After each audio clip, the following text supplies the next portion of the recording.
Vamos a arrancar. ¿Alguna Bueno. duda? Por las dudas. ¿El práctico 3? El práctico 3, ¿dónde está habilitado? ¿No lo habilitaste? Si No. no lo habilitaste vos y yo tampoco, no está habilitado. No lo habilitamos, así que no pensé. No decimos. Vamos a habilitarlo ahora. Esperá, vamos a habilitarlo. Me quedé en la 5, yo me vi. Ok. La 5, sí. Sí, yo también voy para ahí. No me acuerdo porque lo estoy haciendo por compu, yo no estoy escribiendo. De chamullero está bien, Te juro. Yo tengo la compu. Nada, preocúpense, chicos, hay tiempo. Háganlo, lo que les digo, porque lo mejor es de responder las dudas. Hay que ir de Sí. preguntas, está concentrado. Y otra cosa importante, las guías. ¿Sí? Es importante que las resuelvan las guías. Sí, formato serialización ocultado está. Sí. Así que no lo iban a ver. ¿Yo puedo editar eso? ¿Cómo? Yo Sí puedo que editar. podés. ¿Cómo no? A ver, voy a meter. Deberías. A ver si estás como profesor. Si estás como estudiante, no. Venga. ¿Cambié? Ahí está habilitado. Ya te digo cómo estás. Dame un segundo.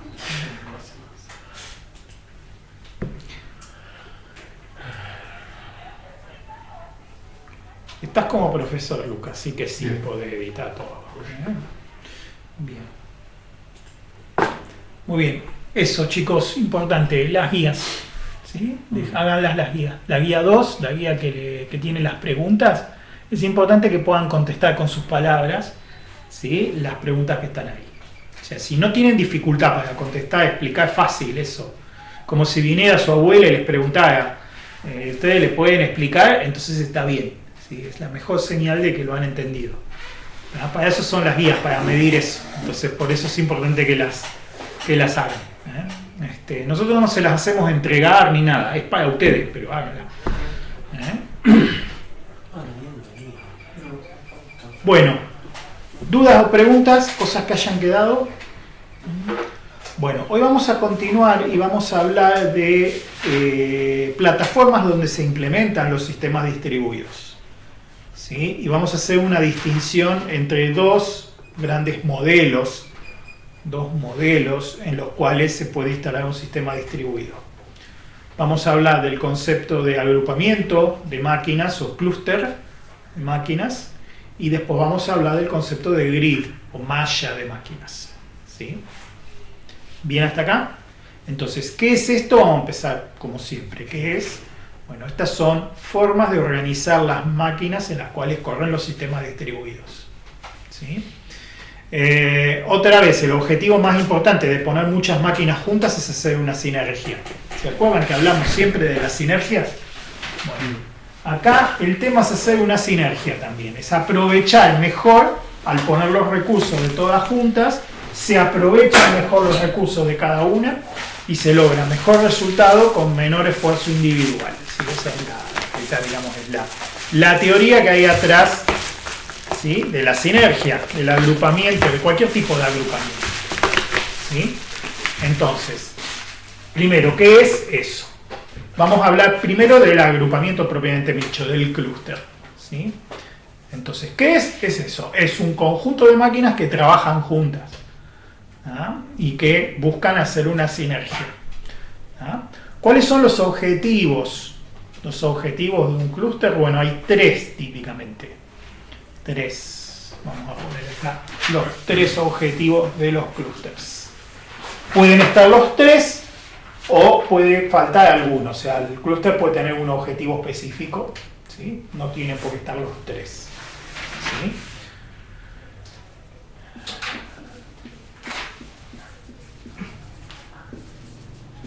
Un clúster puede tener como objetivo balancear la carga. Es un clúster de balanceo de carga, o clúster de balanceo, se dice a secas. ¿Ah? Un clúster puede tener como objetivo proveer alta disponibilidad, que ya saben ustedes lo que es. Y si no saben, es buen momento para decir, profe, no me acuerdo de lo que es alta disponibilidad. Pero todos se acuerdan, ¿no es cierto? Bien. Es el segundo objetivo que podría tener un clúster. ¿Sí? Y el tercero es la computación masiva.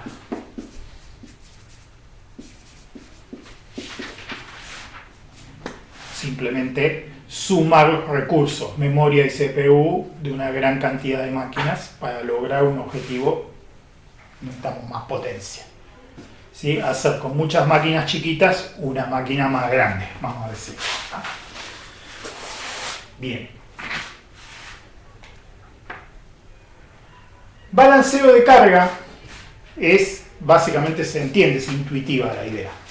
¿Sí? Estamos prestando un servicio, la demanda de ese servicio, los clientes que se conectan con nosotros a ese servicio son la carga. ¿Ah? Entonces, la idea es repartir esa carga entre muchas máquinas. ¿Ah? Con muchas máquinas pequeñas podemos hacer o atajar, si repartimos inteligentemente, una carga grande. ¿Ah? Entonces, el objetivo es ese.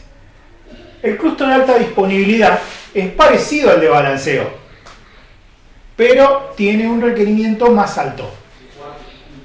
¿Ah? ¿Dónde cambia un objetivo y el otro? En el cálculo. Ahora les voy a enseñar. Se hace distinto el cálculo para alta disponibilidad que para balanceo. ¿Ah?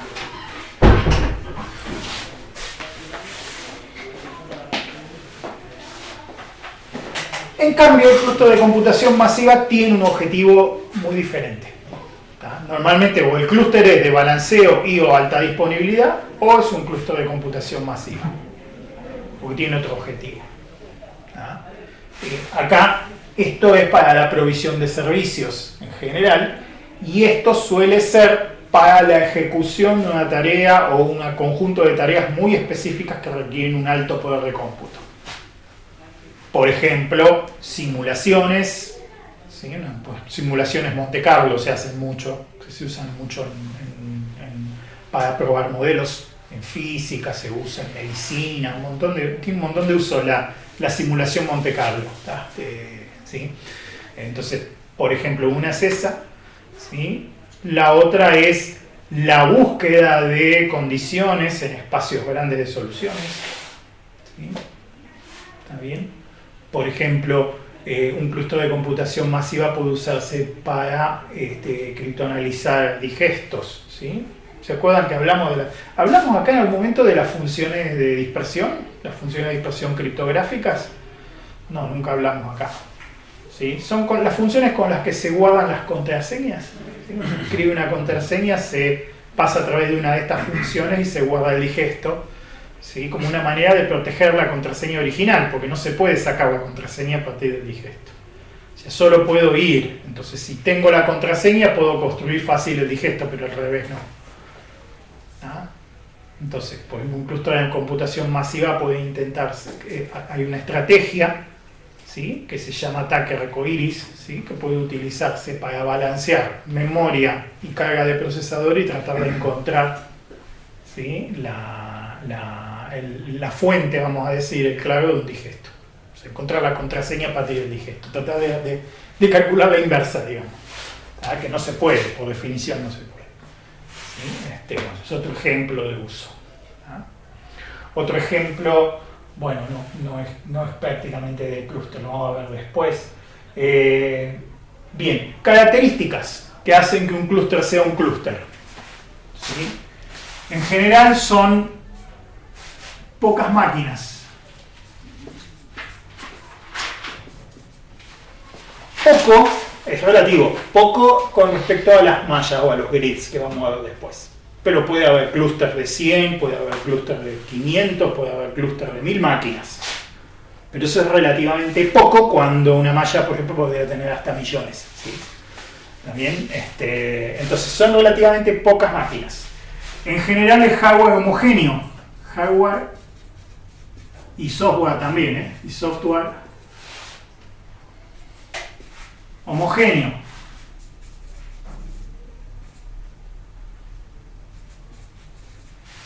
¿Qué quiere decir eso? Son todas máquinas, todas parecidas entre ellas, ¿sí? Son todas máquinas parecidas entre ellas, ¿sí? O sea, de orden de magnitud similar. O sea, si son, qué sé yo, son Core i7, son todas Core i7. ¿Sí? No van a tener un Core i7 y no sé, y un celular, por ejemplo. Eso es más característico de una malla. Pero en un clúster no. en un clúster de hardware homogéneo. Y la otra cosa importante, suelen tener una administración central. O sea, alguien es el dueño del clúster, ¿sí? O es una empresa, o es una persona, ¿sí? Alguien es el dueño de todas las máquinas del clúster. O sea que, además de tener software y hardware homogéneo, el administrador de ese clúster es uno. Es una persona que es responsable por todas las máquinas del clúster. Estas son las características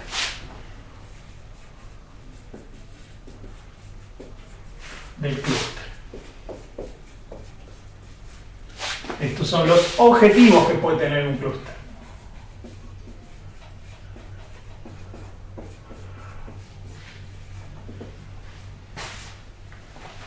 ¿Y qué dijimos que era? Un conjunto de máquinas que trabajan juntas. ¿Ah? Eso dijimos. ¿Ah? ¿De acuerdo? Estas son las características, estos son los objetivos. Entonces, ¿qué es balanceo? Balanceo es repartir la carga. Si yo tengo una máquina que tiene, vamos a poner un ejemplo simple, con una máquina yo puedo atender 1000 peticiones simultáneas de un servicio determinado. Yo sé que la máquina tira hasta 1000. Después de 1000 empieza a caer, empieza a andar lento y ya no funciona bien. ¿Ah? Entonces, poniendo dos máquinas y suponiendo que se puede paralelizar, ojo con eso, ¿ah? Suponiendo que el servicio es paralelizable, que el algoritmo distribuido está bien hecho. ¿Se acuerdan cuando hablamos de los algoritmos? Dijimos que tiene que ser paralelizable. Suponiendo que se puede paralelizar correctamente, yo pongo dos máquinas y reparto la carga, mando la mitad de la carga a cada lado y en teoría puedo atender 2000 peticiones. ¿Ah? Y eso es balanceo. ¿Ah? ¿Se entiende, no es cierto? Entonces, ¿cómo hago la cuenta? Es una cuenta bastante directa. ¿Sí? Cuantas más máquinas pongo, más carga puedo soportar, siempre dentro de ciertas cotas. No se olviden que no es tan fácil, ¿no? Bueno, si quiero atender 10.000 peticiones, pongo 10 máquinas, no, probablemente haya algún otro límite pegándose por algún lado. ¿Sí? Pero hay una cierta linealidad, vamos a decir, ¿no? Donde se puede mantener la linealidad. Es decir, bueno, una máquina 1000, dos máquinas 2000, tres máquinas 3000, por ejemplo. ¿No? Y así se hace la cuenta de un clúster que es exclusivamente de balanceo. En el clúster de alta disponibilidad, ¿sí? La noción es parecida, pero el cálculo es distinto. ¿Qué pasa en la alta disponibilidad? En la alta disponibilidad tiene que haber redundancia. O sea, tenemos que contar con que alguno de los equipos puede fallar, se puede romper. ¿Ya? Entonces, haciendo la misma cuenta de hoy, yo puedo tener dos máquinas que cada una puede atender 1000 peticiones y no estamos en una condición de alta disponibilidad si estamos atendiendo 2000 peticiones. ¿Se entiende, no es cierto? ¿Por qué? Porque si una de las dos máquinas se rompiera, una sola máquina no, vamos a decir, no tolera o no aguanta las 2000 peticiones. ¿Ah? Entonces, ¿es de balanceo? Sí. ¿Es de alta disponibilidad? No. ¿Ah? Si tenemos que atender 2000 peticiones, a lo mejor tenemos que poner 3 máquinas a trabajar. Así que está sobredimensionado. Si yo pongo 3 máquinas a trabajar, yo atiendo las 2000 peticiones tranquilo con 3 máquinas. Y si una de las máquinas se me rompe, yo sigo pudiendo atender las 2000 peticiones sin que prácticamente se note que falta una máquina. Y ahí estamos en una condición de alta disponibilidad. ¿Ah? ¿Se entiende, no es cierto? Entonces, la alta disponibilidad también, hay un nivel de alta disponibilidad. Si yo pongo 3 máquinas para atender, ¿sí? Cuando sé que con 2 aguanta perfectamente toda la demanda que tengo, pongo 3, yo tengo una alta disponibilidad total. ¿Sí? Es total la alta disponibilidad. ¿Sí? También pueden decirme ustedes, pero ¿y si se te rompen 2? Bueno, siempre hay un límite. Nosotros las cuentas siempre hacemos, se rompe una cosa. ¿Sí? ¿Por qué? Por una cuestión de probabilidades. ¿Qué probabilidad de que se rompan 2 cosas a la vez? Es muchísimo menor. ¿Tá? Y cuantas más de esas cosas que debemos prever, más plata gastamos. Entonces, vamos a poner el dinero en tratar de suplir los problemas que es más probable que ocurran y no lo que es menos probable que ocurra. Entonces decimos, bueno, Una máquina puede romperse. 2 máquinas y la probabilidad es extremadamente baja de que se rompan 2 a la vez. Eso sí, ha ocurrido.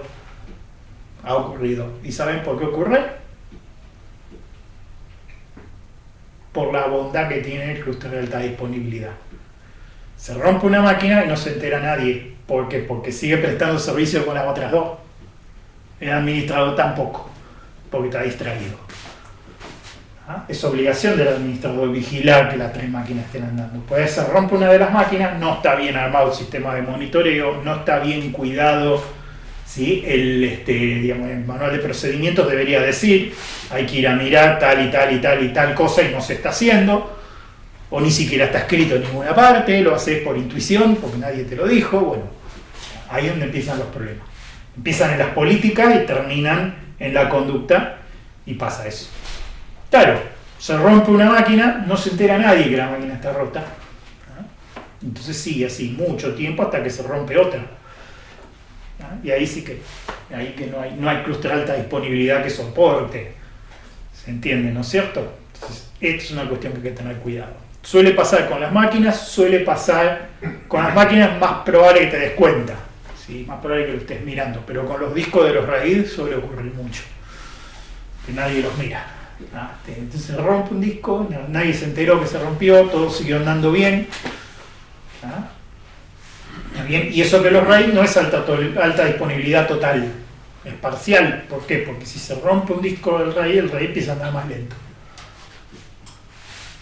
De alguna manera tendría que notarse, pero a veces no se nota. Si está bien sobredimensionado, no se nota tampoco. ¿Sí? Está bueno que no se note, pero el administrador lo tiene que notar igual. Ahí está el punto. ¿Se entiende, no es cierto?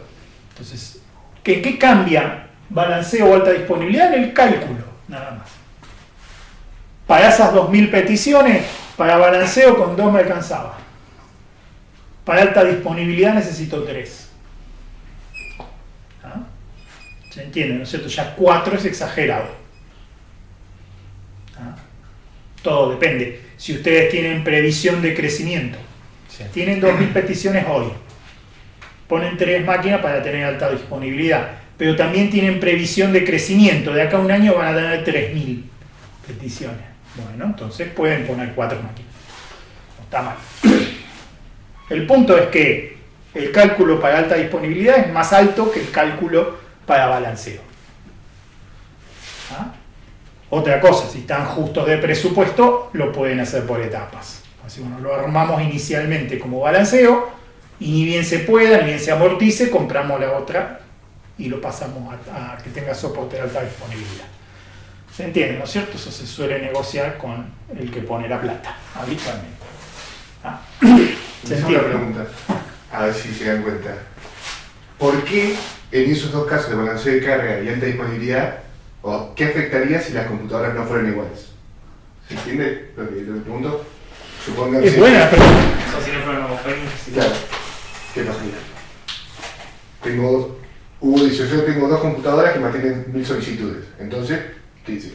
Las puedo dividir y podría teóricamente atender a 2000 solicitudes. Una se va a quedar más corta de recursos de carga. Claro, en vez de que una tienda 1000, quizás tiene 500. Bien, Y el pero- balanceo de carga y no está tan balanceado. Primero es el, y en el caso de la alta disponibilidad, ¿qué pasaría? Y en el caso se te rompe, no sé, la máquina más mala, se te rompe todo. Quedaría No no sería necesariamente. tan disponible, alta disponibilidad. Obviamente, pero piénselo de esta manera. Piénselo en el caso de alta disponibilidad con respecto al usuario. Ustedes tienen una computadora, están accediendo a un servicio. Ese servicio tiene una computadora muy buena, supónganse, y una computadora muy mala. Si yo accedo a la computadora que es buena, voy a tener una determinada velocidad de respuesta, y si accedo a la computadora que es mala, no voy a tener esa misma calidad de respuesta. Entonces, el servicio, la calidad del servicio para el mismo usuario, dependiendo de dónde acceda, es distinta. Y un poco pasa lo mismo con balanceo de carga también. O sea, si yo, cuando me llegan todas las solicitudes y las empiezo a repartir, depende del azar y de qué máquina me toque, a dónde voy a ir a parar y cómo va a ser la calidad de mi servicio. No es una cuenta tan clarita o tan sencilla como la que explicaba Hugo ahí. Se empieza a complicar todo. Más aún para el algoritmo que tenga que administrar las cosas, ¿no? Se complica por un lado la cuenta. ¿Por qué? Porque la ponderación de balanceo cambia. Ponele que tenés el caso, que una soporta 1000 y la otra soporta 500. Bueno, tenés que mandar 2 pedidos para acá y uno para acá. O sea, tenés que ponderar correctamente el balanceo. ¿Sí? Está bien, y bueno, eso es una manera. ¿Sí? Después vamos a hablar de las técnicas para balancear, que eso también es interesante, que fue evolucionando con el tiempo, cómo se balancea la carga. Pero en principio, mientras estén más o menos dentro del mismo orden de magnitud, no hay problema. ¿Sí? O sea, si vos me decís, una aguanta 1000, la otra aguanta 500, bueno, te la dejo pasar, no pasa nada. Te hace bien la cuenta y ya está. Es verdad que si se te rompe la de 1000, o sea, es asimétrico y llegado el caso para la alta disponibilidad perjudicial. Y el algoritmo va a tener que trabajar más en ese sentido, ¿no? ¿Cómo? Para balancear la carga. Sí, ahora vamos a hablar un poquito de eso. ¿Sí? En realidad es un balanceo ponderado. Ahora vamos a ver. Hay distintas técnicas para balancear. Vamos a ver. Y bueno, no es muy difícil porque hay que configurarlo nada más. O sea, si vos sabés que esta aguanta 500 y esta aguanta 1000, y bueno, hay que una ponderación, ¿sí? Donde de un total de serían de 3, tendrías que mandar 1, 2 y 2, es lo más fácil. ¿Sí? O sea, un peso de 1 a este, un peso de 2 a este y un peso de 2 a este, es lo más sencillo. ¿Ah? Entonces, cada pedido tiene una probabilidad, el doble de probabilidad de caer en esta máquina o en esta que de caer en esta. ¿Ah?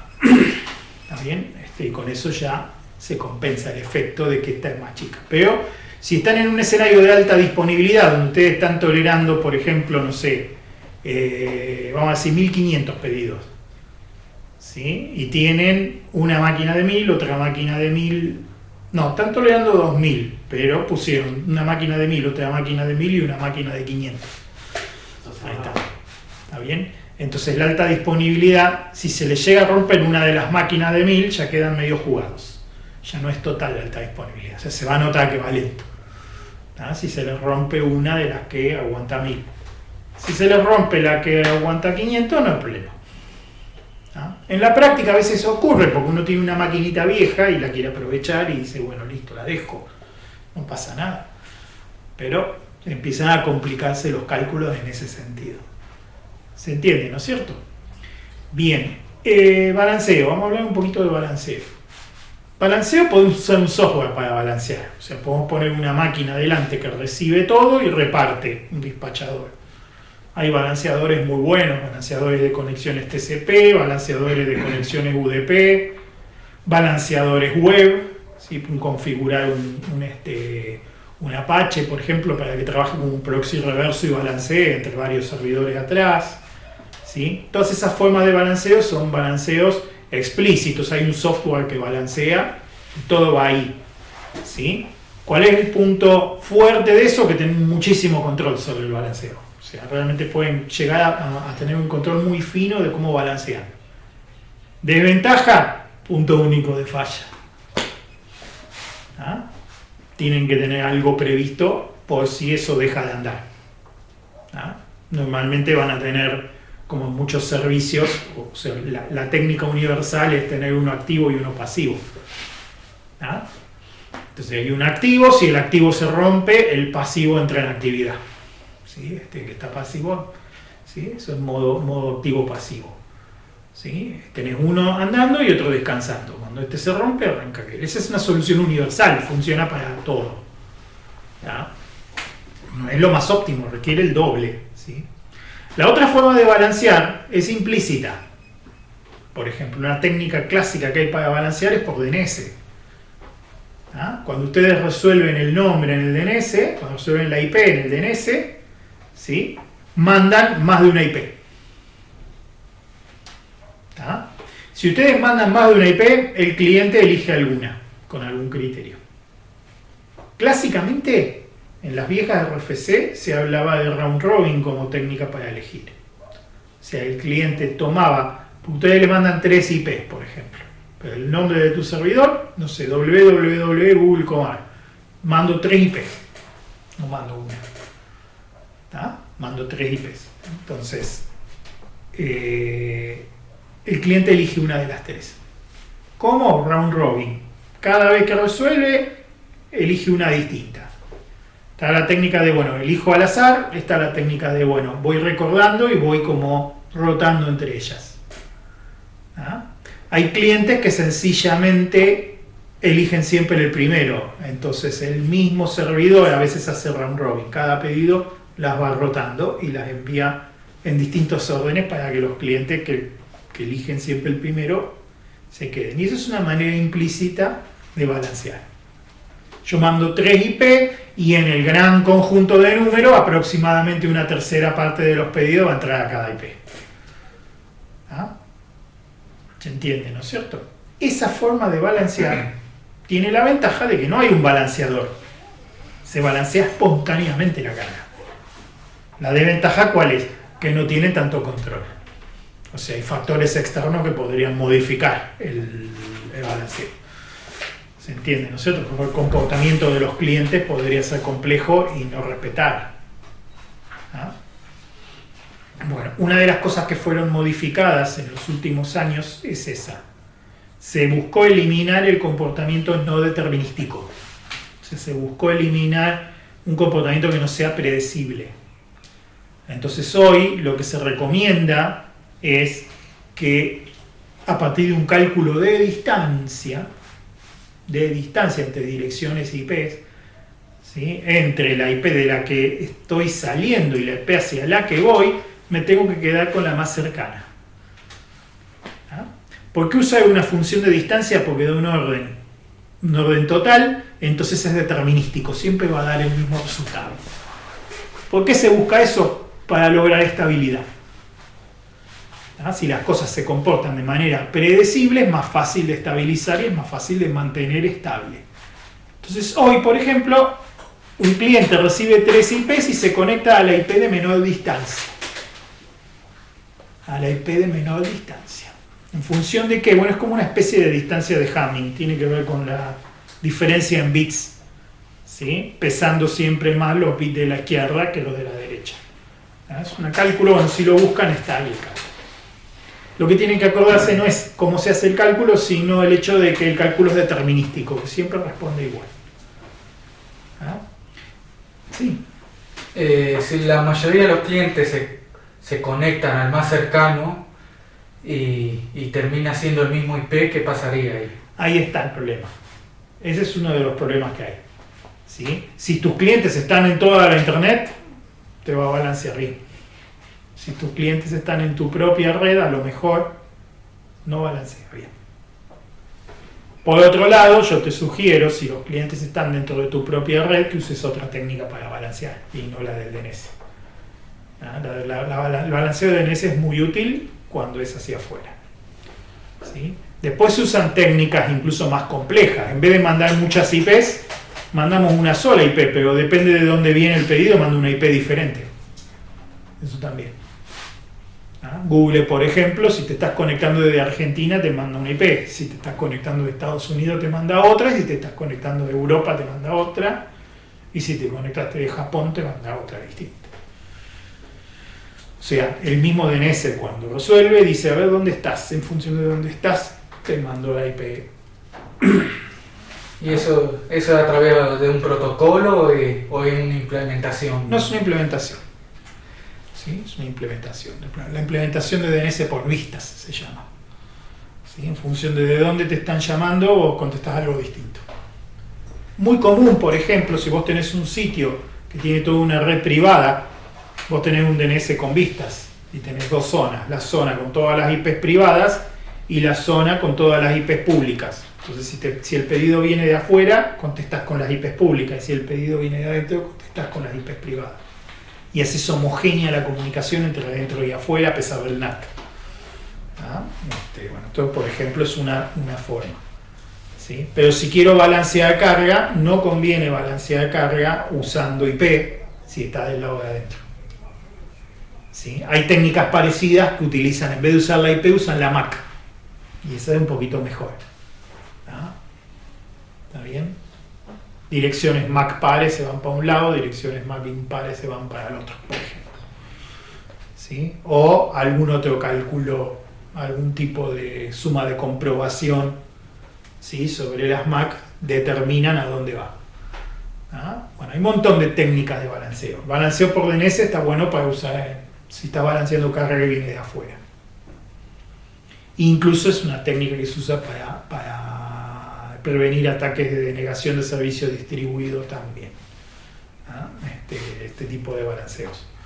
No es solamente un capricho, sino que tiene muchas razones. ¿Saben lo que es un ataque de denegación de servicio? Sí, lo estudiaron, ¿no? Bien.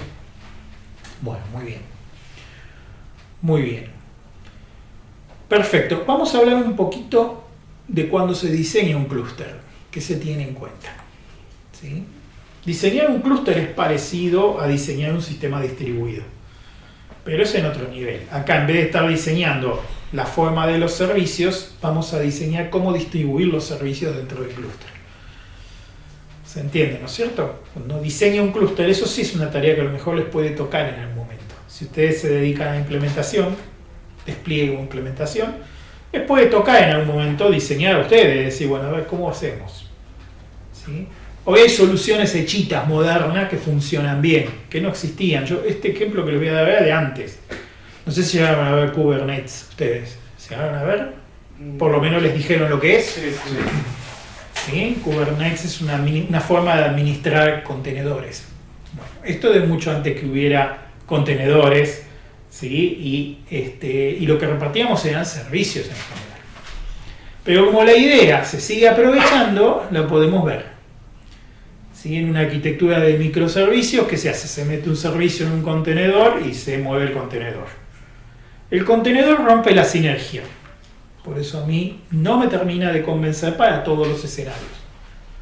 Si ustedes están administrando un data center grande donde hay servicios provistos por miles de personas distintas y es un desmadre de versiones y de cosas, está buenísimo el Kubernetes, está buenísimo el Docker, está buenísimo administrarse con containers. ¿Sí? Ahí es óptimo usar eso. Pero si lo que ustedes están administrando es algo más bien homogéneo, ¿sí? Las cosas son vienen del mismo origen, es un desarrollo común, ¿sí? La práctica de usar contenedores puede ser negativa. La práctica de usar contenedores puede generar un mal hábito, ¿sí? Además de romper las sinergias y hacer que sea mucho menos óptimo administrar los recursos. ¿Se entiende, no es cierto? Entonces, ojo con abusarse de los contenedores, ¿sí? O del Kubernetes o de Docker, ¿sí? Es un abuso si todo lo que ustedes están controlando está manejado más o menos por el mismo equipo. Ahí conviene más una instalación tradicional, ¿sí? Una máquina virtual, por ejemplo, con todos los componentes viviendo juntos dentro del sistema operativo. Y tener un muy buen hábito de administración de configuración y de desarrollo. Que la gente que desarrolla tenga también los planes de actualización y que se mantengan al día.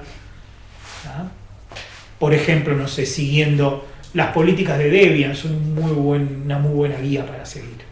Es decir, bueno, tu producto tiene que funcionar bien sobre la plataforma que ofrece Debian estable, por ejemplo.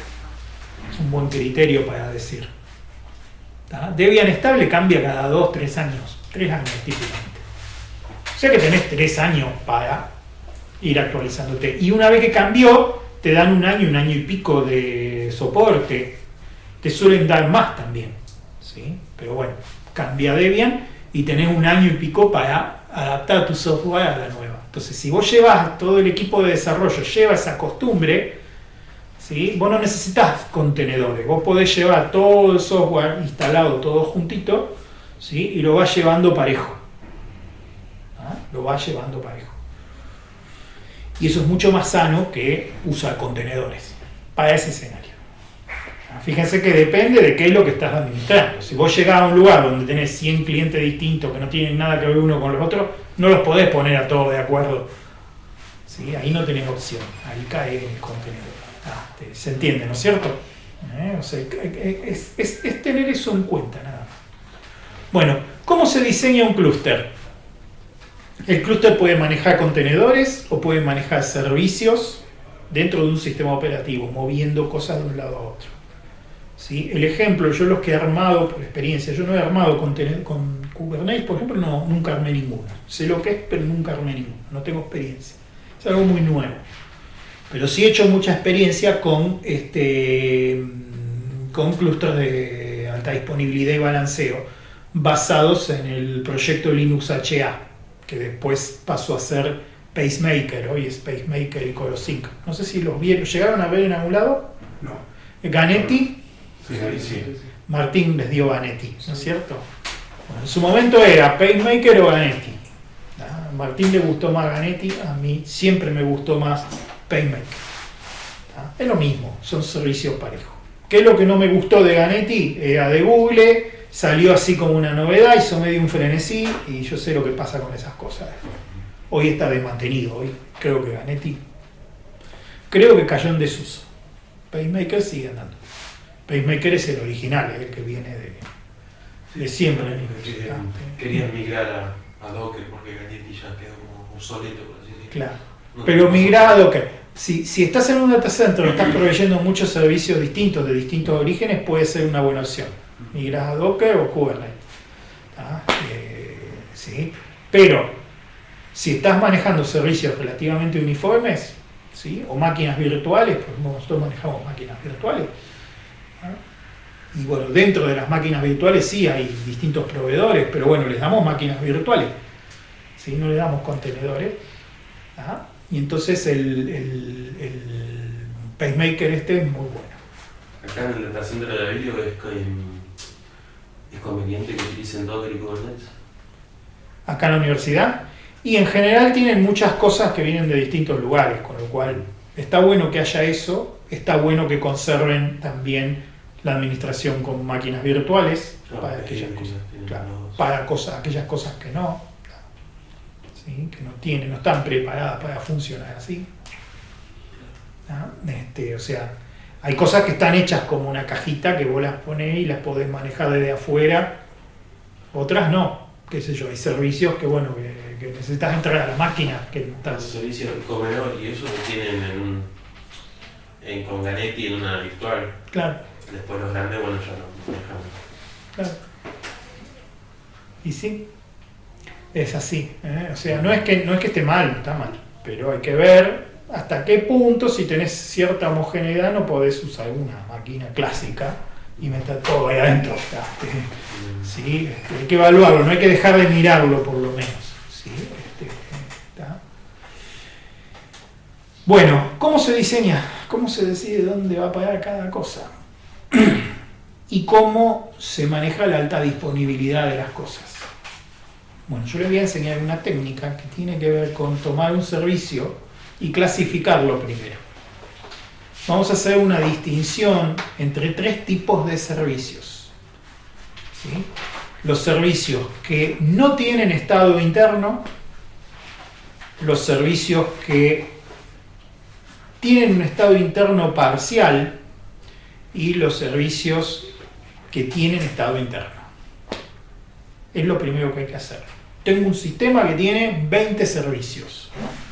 Distintos. ¿Tá? Terminan siendo softwares. Que yo tengo un servidor web, tengo una base de datos, tengo, no sé, un balanceador, ¿tá? Un servidor de correo, un servidor de DNS, un servidor de LDAP, por ejemplo, típico. Mi sistema, digamos, tiene todas esas cositas andando adentro. Y me dan 4 máquinas y me dicen, toma, mate un clúster con esto y repartime todo esto y armame un clúster de alta disponibilidad. ¿Sí? Tratando de lograr este objetivo de que ante la falla de alguna de las 4 máquinas todo el sistema siga andando como si nada. ¿Tá? ¿Se entiende, no es cierto? Entonces, ¿qué tenés que hacer con los servicios? Lo tenés que clasificar. Un servicio stateless o sin estado interno es un servicio que, digamos, no tiene ningún tipo de rastreo, ¿sí? de rastreo de conexiones ni de datos adentro que vayan cambiando.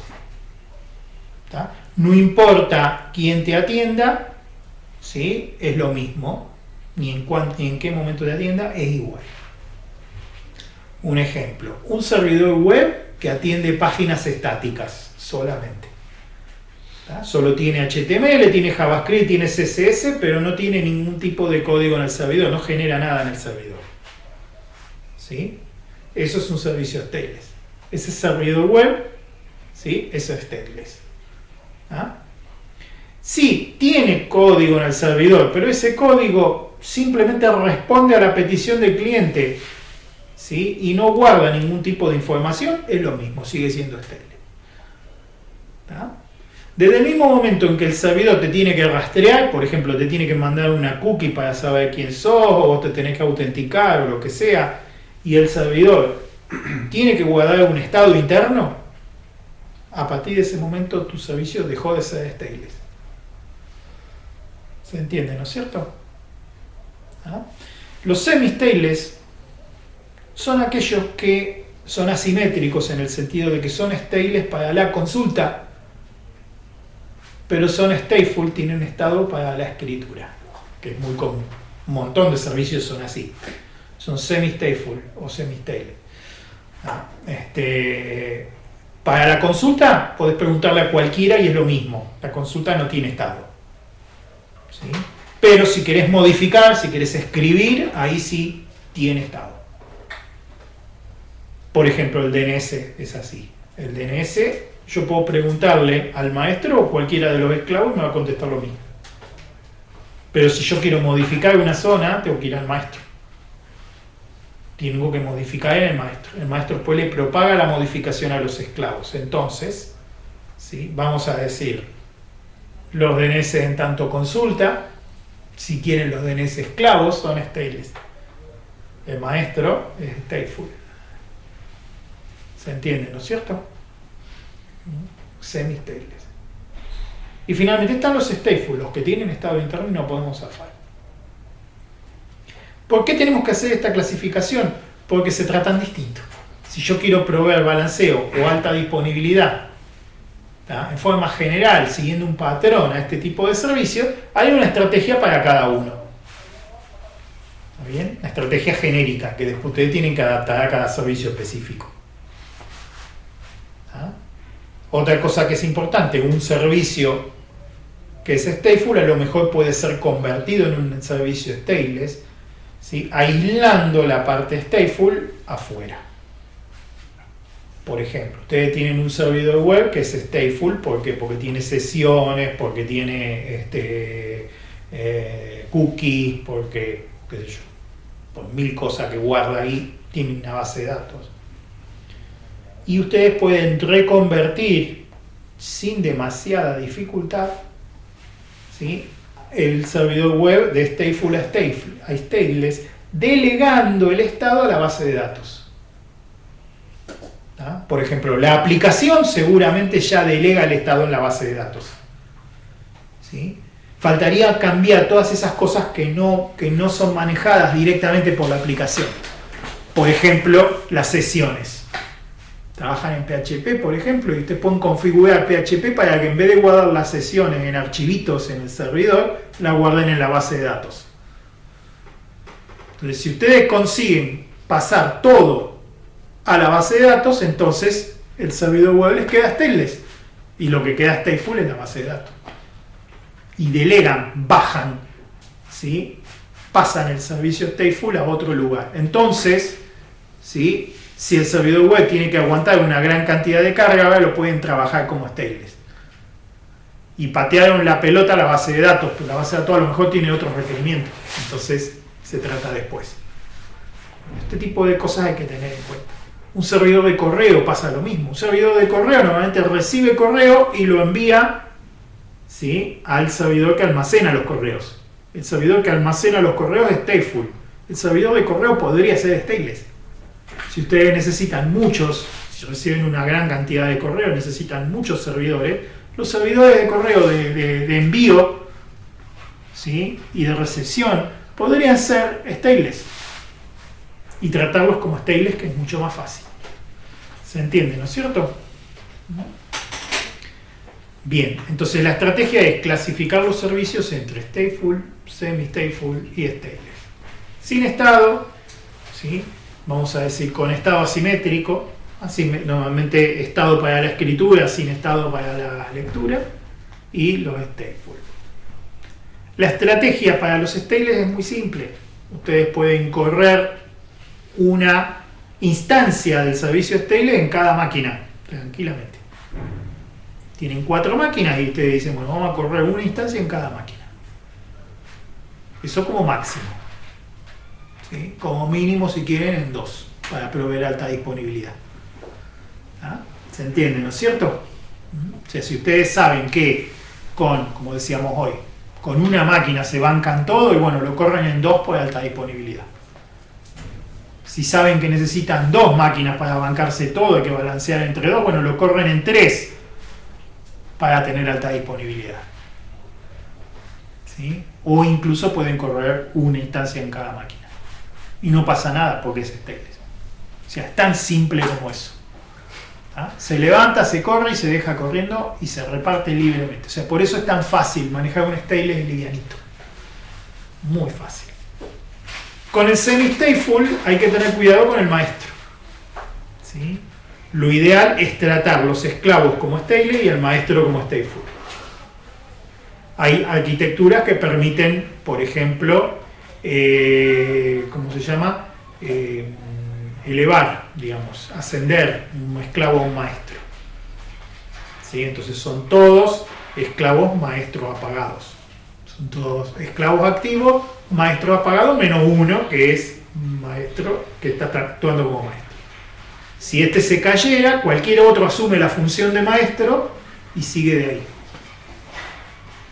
¿Ah? Hay algunas cosas que lo permiten, hay otras que no. Si no lo permitieran, entonces trabajan el maestro como stateful y los esclavos como stateless. Directamente. ¿Ah? ¿Y cómo se trata un servicio stateful? Bueno, eso es lo más difícil. Trabajar en un servicio stateful es lo más difícil. Por eso lo primero que tenés que hacer es tratar de aislar lo más posible el servicio stateful.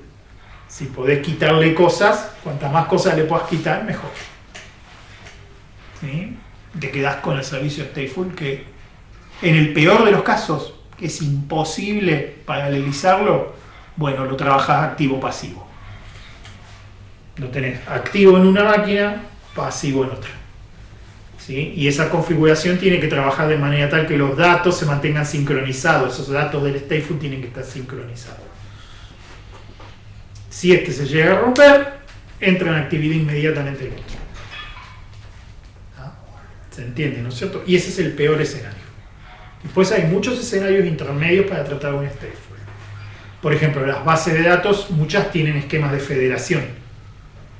¿Ah? O sea, si la base de datos es un servicio stateful y no tienen forma de zafar, la pueden trabajar activo o pasivo o la pueden federar. Postgres, por ejemplo, MySQL tienen mecanismos de federación. Arquitecturas que se llaman multimaestro, donde cualquiera recibe y propaga los datos. Bueno, hay toda una complejidad en ese tipo de arquitectura. Mantener la consistencia en un sistema así es complicado. Pero hay sistemas que lo proveen, entonces pueden acudir a eso. Y decir, bueno, lo federamos la base de datos. Y ahí podemos correr en modo activo-pasivo o podemos correr distintas partes de la base de datos en distintos nodos. ¿Se entiende, no es cierto? Entonces esta es la estrategia general. ¿Ah?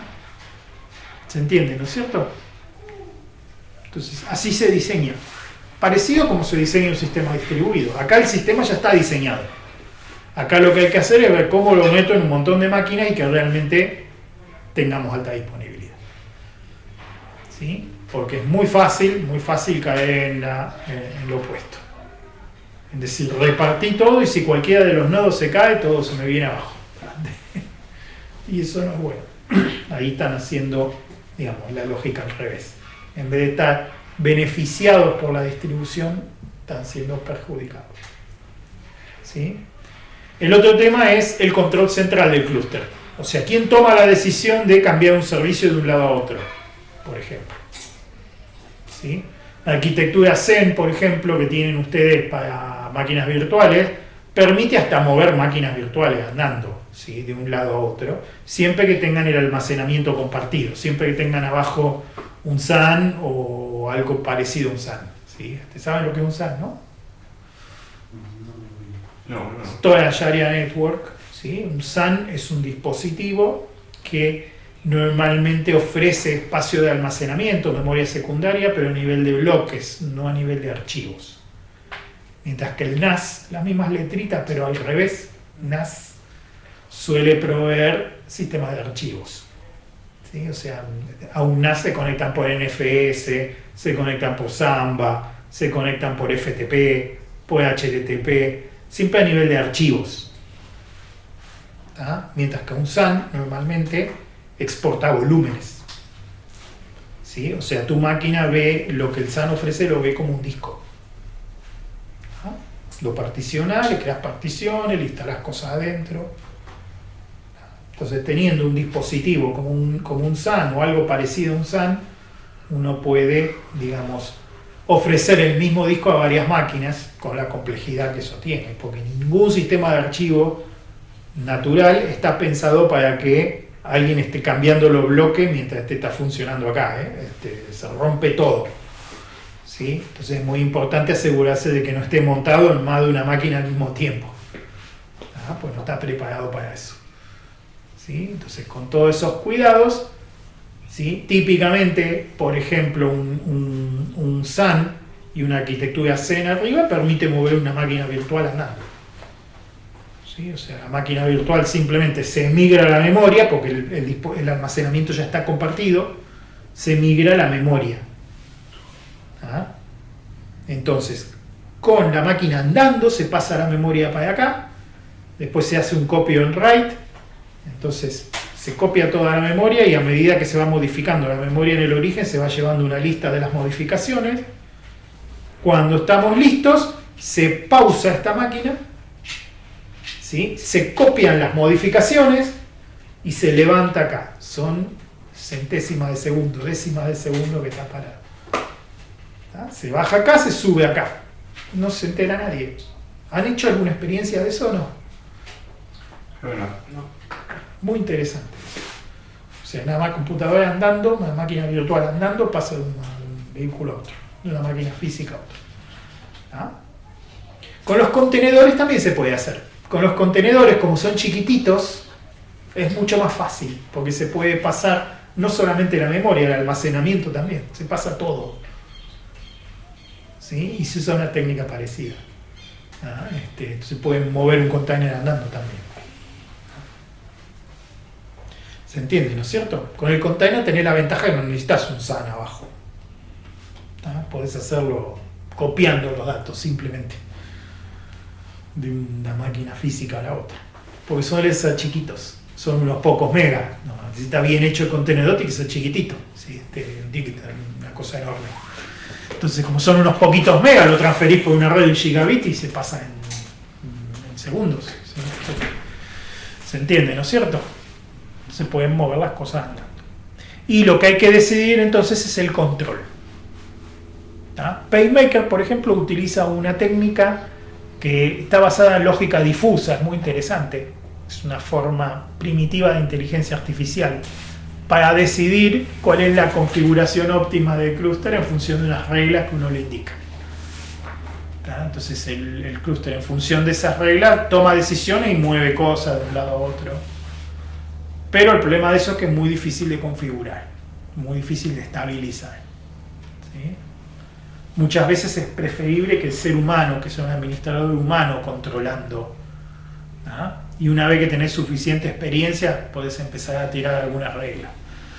¿Ah? ¿Está bien? Porque si no es peligroso. ¿Sí? Está muy bueno, es muy potente, ¿sí? Muy potente, pero es muy difícil de ajustar bien. ¿Ah? Bueno, Kubernetes trabaja parecido. Puede manejarlo un humano o también tiene un mecanismo de reglas. ¿Sí? ¿Se entiende, no es cierto? Y eso básicamente es un clúster. El mundo de los clústeres es eso. ¿Dónde van a encontrar clústeres así? Bueno, en data centers grandes. ¿Sí? Ya sea van a encontrar un clúster de estos, o un Kubernetes, o un Docker. ¿Sí? Que básicamente tiene la misma idea. ¿Ah? ¿Se entiende, no es cierto? O sea, la idea se va reciclando, va cambiando la tecnología y la idea es la misma. ¿sí?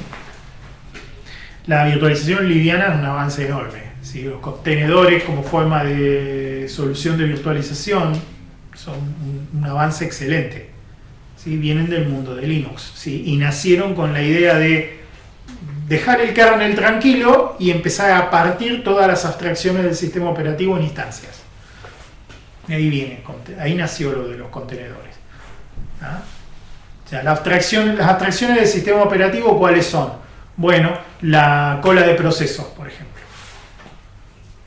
¿Ah? La cola de procesos y la planificación de CPU es una abstracción del sistema operativo. ¿Qué pasa si hacemos más de una instancia? En vez de poner un planificador solo, ponemos dos planificadores. ¿Ah? Dos colas de procesos y dos planificadores y una metaplanificación que decide a cuál de los dos le da prioridad.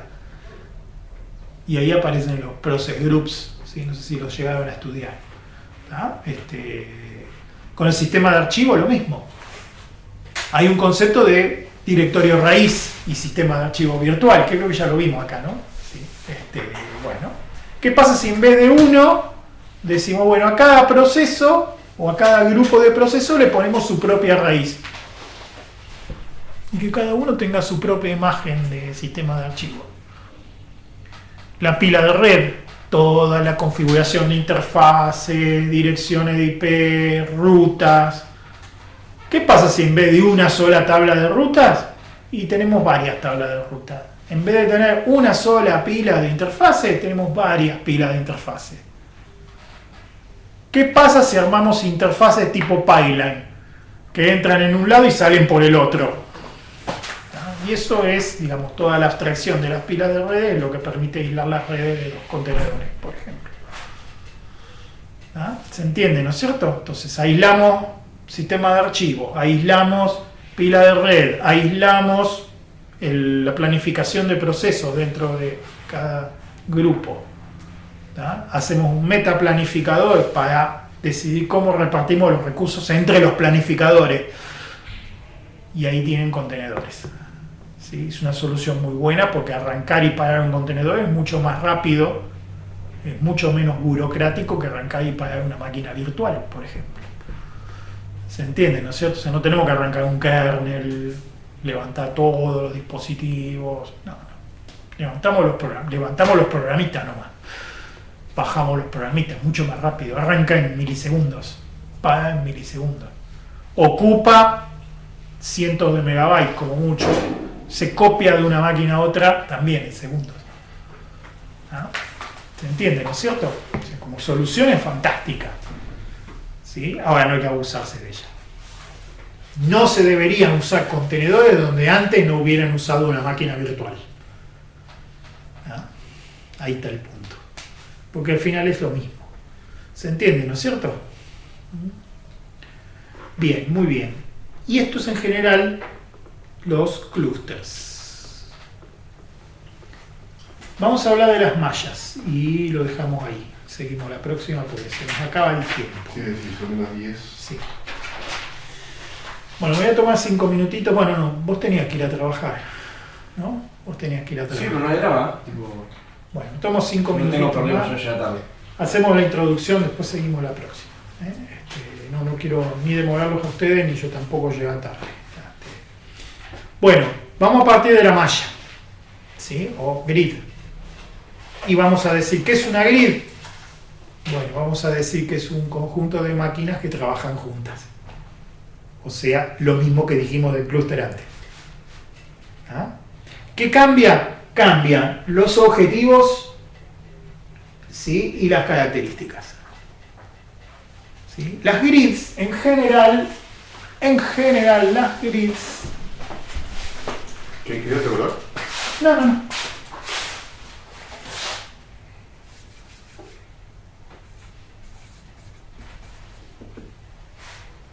¿Sí? Las grids no se usan para balancear carga, no se usan para proveer alta disponibilidad. ¿Sí? Las grids se suelen usar para tareas de computación masiva. ¿Está? Para cosas donde se necesita fuerza. fuerza de procesamiento, fuerza de memoria, fuerza de red, comunicación, de paralelización de comunicación, cualquier tipo de fuerza. ¿Está bien? Y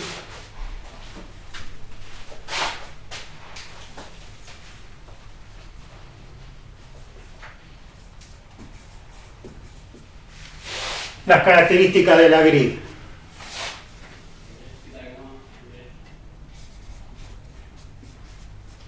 En vez de pocas máquinas, muchas máquinas. Una grid puede tener miles, sí, decenas de miles. ¿Ah?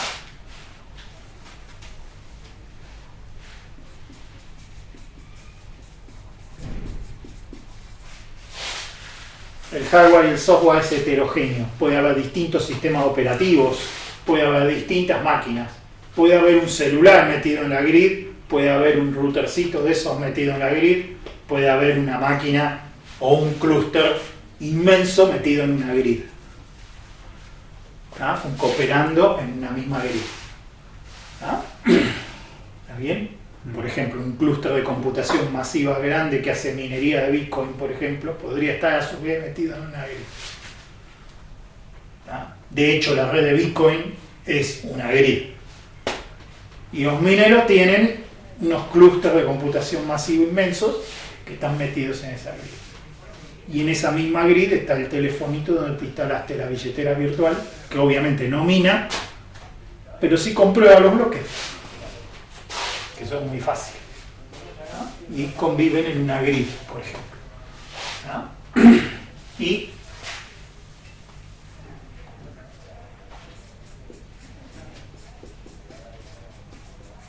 obviamente no existe un dueño de la grid. Existe alguien que la puede llegar a controlar, pero no existe un dueño. No tiene un dueño la grid. ¿No? Las máquinas que integran la grid, cada una tiene su dueño, ¿sí? Cada una tiene su administración, cada una tiene, ¿sí? Cada uno sabe qué hace con su máquina, ¿sí? Y el control de la grid normalmente lleva un protocolo que permite a cada dueño de máquina decir qué es lo que le va a ofrecer a la grid. ¿Ah? O sea, los controles, digamos, de grid permiten que vos digas, bueno, normalmente si vos querés ofrecer algo a la grid, te instalas un cliente de esa grid, un software que, digamos, que se encarga de gestionar la grid esa. ¿Ah?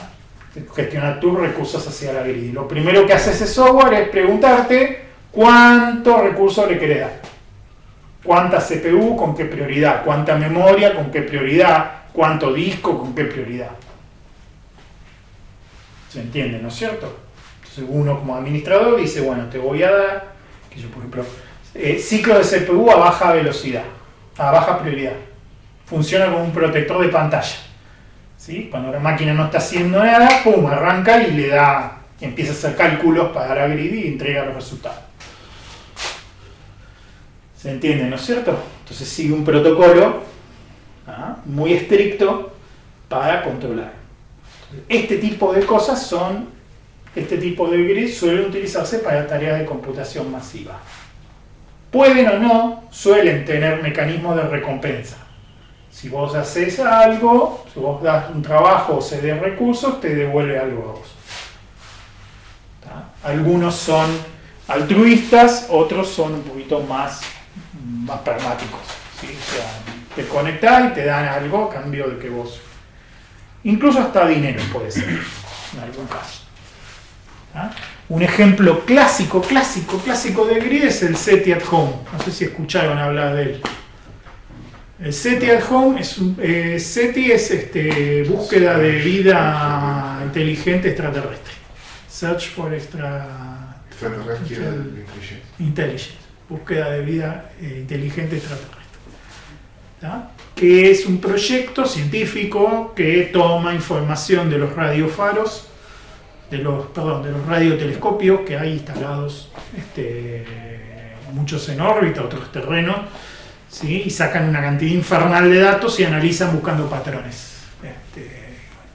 Como necesitamos un análisis muy grande, permite que prestes recursos de tus máquinas para que hagan eso. Es un análisis muy grande y que se puede distribuir. Porque Claro, sí, se ahora, puede distribuir. es un problema que se puede cortar en pedacitos de una manera más fácil y que cada uno haga el pedacito y le combine esa computadora, porque ahora tenemos recursos heterogéneos. Entonces, a un celular no le voy a dar 4 kilos de datos para que me procese, le voy a dar 1. Y a una computadora más grande le voy a dar 3. ¿Se entiende? Sí. Bueno, lo dejamos presentado y cortamos acá. La próxima arrancamos con grid, repasamos esto. Quería hacer bien el contraste, ¿sí? Porque las dos, cluster y grid, son un conjunto de máquinas que trabajan juntas. Pero una tiene unas características y la otra tiene las características opuestas. Se puede decir que un grid tiene mejor balanceo de carga. ¿Cómo? Un grid tiene mejor balanceo de carga, por así decirlo. Lo que se balancea es la computación masiva. No tan claro, sí. No es carga como por ejemplo como atendiendo servicios. ¿Y bajo qué protocolo sabe cuándo darle a tal dispositivo? Bueno, eso es parte de la administración de la grid, ¿sí? O sea, primero que el mismo administrador humano, cuando lo instala, dice cuánto le puede dar. Eso el cliente lo informa y en función de eso el comando central le da las tareas que correspondan, ¿sí? Hay protocolos y hay cuestiones de seguridad en la grid, ¿sí? Después vamos a hablar, así como también hay un uso oscuro de la grid. Vamos a ver la próxima. La próxima vamos a hablar un poquito de eso, ¿sí?